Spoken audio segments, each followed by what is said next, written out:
Praise lord. దేవాతి దేవునికి వందనాలు. ప్రభు నామమున మీ అందరికీ నా ప్రత్యేకమైన వందనాలు, శుభాలు తెలియజేస్తున్నాను. ఈ దినము కొరకు ఏర్పాటు చేయబడిన దేవుని వాగ్దానము యెషయా గ్రంథము 43వ అధ్యాయము 19వ వచనము. ఇదిగో, నేను ఒక నూతన క్రియ చేయుచున్నాను, ఇప్పుడే అది మొలుచును, మీరు దానిని ఆలోచింపరా? నేను అరణ్యములో త్రోవ గలగజేయుచున్నాను, ఎడారిలో నదులు పారుజేయుచున్నాను.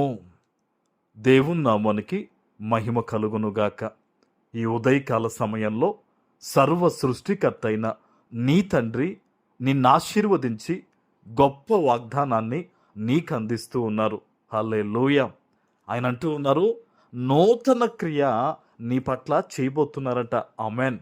ఈరోజు అనుదిన వాగ్దానాన్ని ఎక్కడి నుంచి, ఎటువంటి పరిస్థితుల మధ్య నువ్వు వింటూ ఉన్నావో, దేవుడు నీ జీవితాన్ని ఉద్దేశించి ఈ వాగ్దానం ఇస్తూ ఉన్నారు. ఎందరైతే ఆయన యందు భయభక్తులు కలిగి, ప్రభువా నాతో మాట్లాడు, నన్ను ఉద్దేశించి వాగ్దానం ఇవ్వి, నేను నీ చిత్తానుసారంగా జీవిస్తానని ఆశ కలిగి ఉన్నారో వారికి ప్రభు చెప్తున్న మాట, నీ జీవితంలో దేవుడు ఒక నూతనమైన కార్యం చేయబోతున్నారు. ఆమెన్.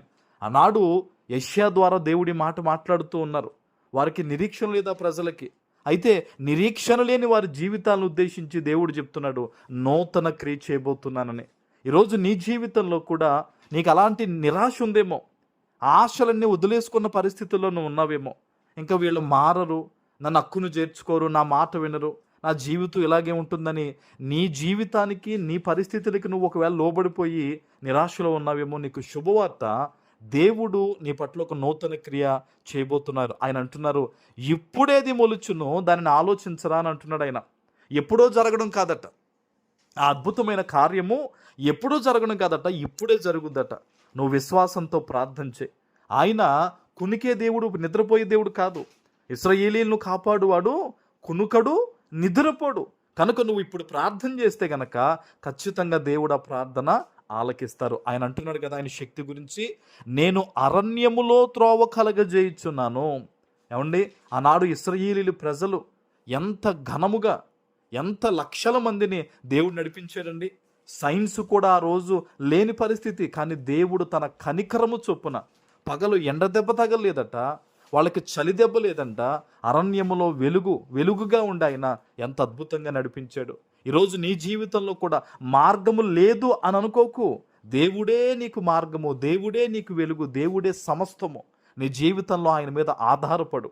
త్రోవ లేని చోట దేవుడు నీ కోసం త్రోవ వేస్తాడన్న విషయాన్ని మర్చిపోవద్దు. ప్రభు అంటున్నాడు కదా, ఎడారిలో నదులు పారజేయుచున్నాను. ఎడారిలో కొంచెం దప్పిక కొలిది నీళ్లు దొరికితే చాలనుకునే పరిస్థితిలో దేవుడు తన ప్రజల కొరకు ఏం చేశాడు? నదులను పారే విధంగా చేశాడు. ఈరోజు తన బిడ్డగా నువ్వు యథార్థంగా జీవిస్తే, నీతి కలిగి బ్రతికితే, దేవుని సన్నిధిలో విశ్వాసంగా నీవు కొనసాగితే గనక నీకోసము, కేవలం నీకోసం దేవుడు ఘనమైన కార్యాలు చేస్తారు. ఆమెన్.